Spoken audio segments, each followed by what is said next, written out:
इस दुनिया में अभी के अभी या सदियों से ये अध्ययन और अध्यापन का जो काम है, पढ़ने और पढ़ाने का जो काम है,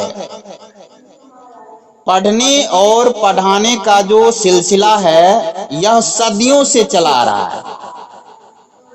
कितने पढ़े यानी कितने बच्चे अध्ययन कार्य में सदियों से लगे हुए हैं, कितने अध्यापन कार्य में सदियों से कितने शिक्षक लगे हुए हैं, कितने शिक्षक अभी के डेट में, अभी जस्ट इस टाइम में, जिस टाइम में आप लोग पढ़ रहे हैं, लाखों शिक्षक अभी पढ़ा रहे होंगे इस पूरे विश्व में।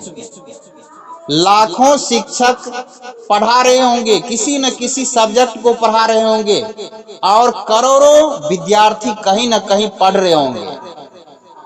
तो ये जो हम बोलते हैं, इतने सारे पूरी दुनिया के शिक्षक जो बोलते होंगे, वो आवाज कहाँ जाता है?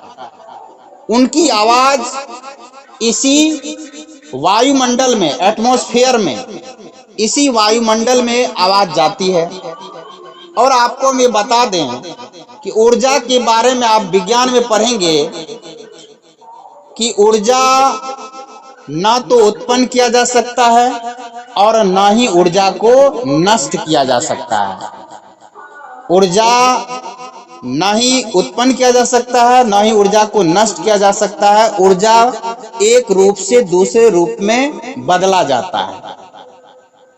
जो आप सुनते होंगे कि आत्मा के बारे में, हम सबों के भीतर जो आत्मा है, उस आत्मा के बारे में सुनते होंगे कि आत्मा न जन्म लेती है, आत्मा न मरती है, यानी आत्मा न जन्म लेती है, आत्मा न मरती है, आत्मा अजर अमर है, एक शरीर से दूसरे शरीर में ये प्रवेश करती है। तो वो तो आध्यात्मिक स्तर पर है, लेकिन विज्ञान के स्तर पर है कि हर ऊर्जा जो है ना, ऊर्जा एक रूप से दूसरे रूप में बदलता है। तो ध्वनि जो है, आवाज जो है, जिस आवाज को आप सुन रहे हैं, ये आवाज भी एक ऊर्जा है।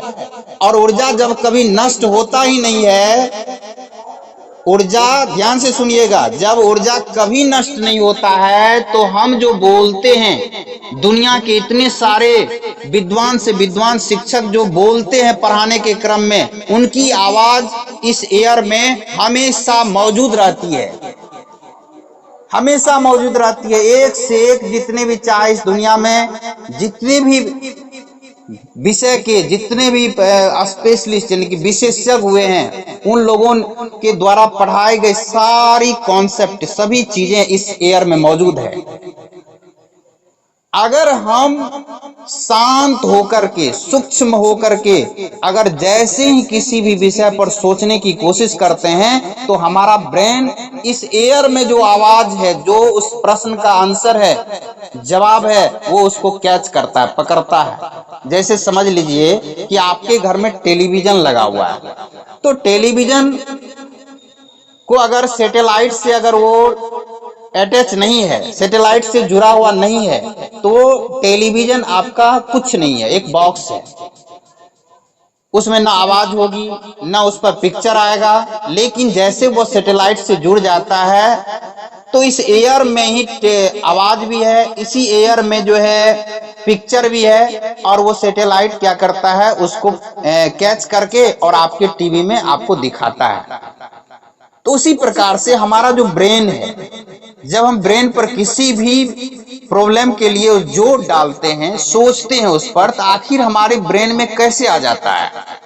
जो चीज हम कभी पढ़े नहीं है, जो चीज कभी हम सोचे नहीं है, वो बातें भी हमारे ब्रेन में कैसे आ जाती है? तो इसका मतलब है कि वो सारी बातें इस एयर में है, और जैसे ही हम उस पर गहन सोचना शुरू करते हैं, उस पर अपने दिमाग पर जोर डालते हैं, तो उस विषय से संबंधित जो भी जानकारी इस एयर में है, उसको धीरे धीरे क्या करती है, वो अट्रैक्ट करना शुरू करती है, आकर्षित होती है। हमारे ब्रेन उसको आकर्षित कर लेती है और वो चीज हमारे भीतर आ जाती है।